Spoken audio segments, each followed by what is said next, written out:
about that. No, and this is a situation that is becoming too dangerous to stay in. We will get back to you in a little bit. Area right outside of Koreatown. There are a lot of Korean businesses in that area, and here we go. Once again, we got there just as this market was starting to be looted. Look at these people pouring out of the shoe store. You gotta wonder what's going on in these people's minds. Seems to be holding a shotgun, Larry, if I'm not mistaken. I think he's holding a shotgun, and I think one of his purposes is he wants potential looters to see it. I think he wants people, all of them up there, want people to see that they are armed and that you enter their properties at some risk. They walked out of their stores. 3 of them were holding guns, and they just started firing at everybody and anybody. Is in a high-rise area.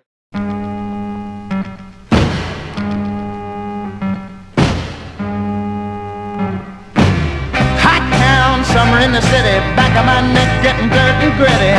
Bend down, isn't it a pity? Doesn't seem to be a shadow in the city.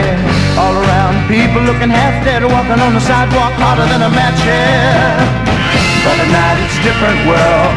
Go out and find a girl. This film was made by Joel Schumacher, who because of his homosexuality is considered a minority, and was shot while the riots were occurring.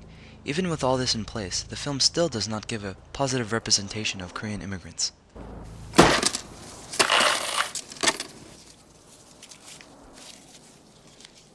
The film makes the identity of Korean immigrants clear from the first shot of the Korean immigrant being automatically associated with money, as the first shot shown is him handling it. I get some change for the phone. No change. Have to buy something.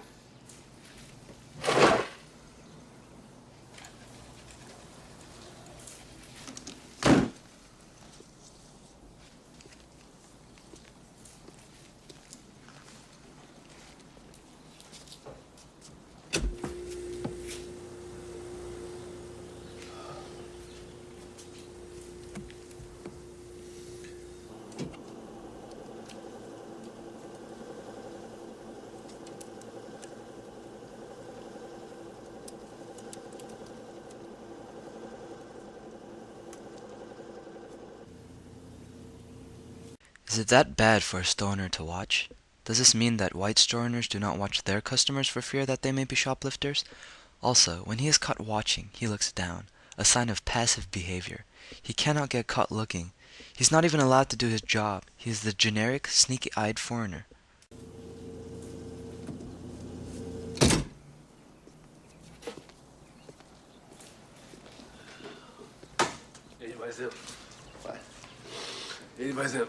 Let's stop here and examine both characters for what they are and how they are dressed.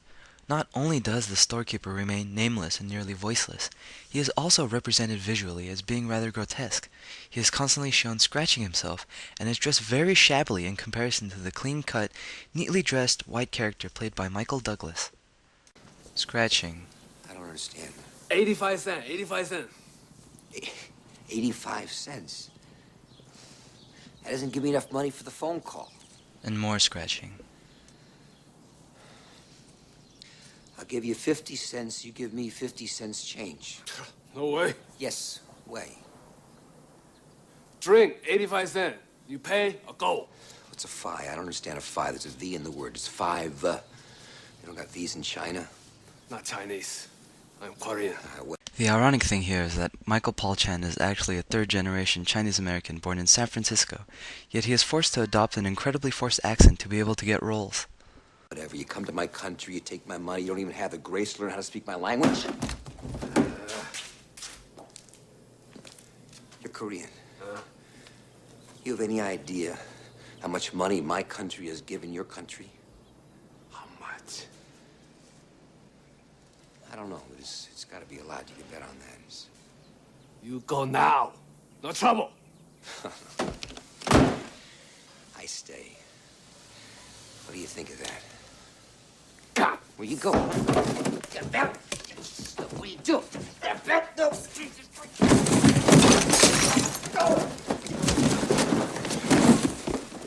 Unlike the hostile images shown on the news, Korean immigrants in film are depicted as demure, passive victims. When Michael Paul Chan finally finds his voice and decides to drive Michael Douglas out, the film denies his actions and he is promptly beaten.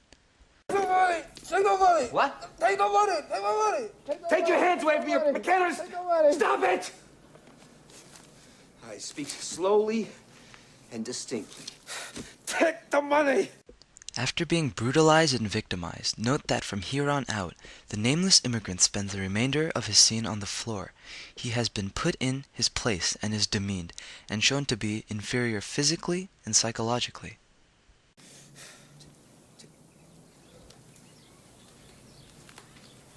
You think I'm a thief? No. See, I'm not the thief. I'm not the one charging 85 cents for a stinking soda! You're the thief! Just standing up for my rights as a consumer. I'm rolling back prices to 1965. This is another allusion, this time to the Watts riots of 1965. Since the film is so conscious of previous historical injustices and events, it is even more shocking that it refuses to give a positive representation to Korean immigrants, especially in a post-Los Angeles riots America, where Koreans were depicted as greedy merchant villains. $3.40. Oh, please. As Michael Douglas destroys his merchandise, look at how much pain Michael Paul Chan is in. It's as if he is in more pain than he was when he was getting beaten up. This just highlights Korean immigrants' materialism and greedy love of money. AA batteries, package of 4. $4.29. Although I may have had my doubts as to whether this film had concluded filming and was wrapping up as the riots broke out, this line uttered by Michael Paul Chan all but confirms that Schumacher and the crew were fully aware and conscious of the riots. 4/29, or April 29th, the day Rodney King's assailants were found not guilty, is uttered by the store owner. This leads to another question. If the film was aware of the riots and the constantly negative portrayals of Korean immigrants, why did the film choose to uphold these same negative portrayals instead of offering a new one? Nice try. Well, I think this whole shelf looks suspect.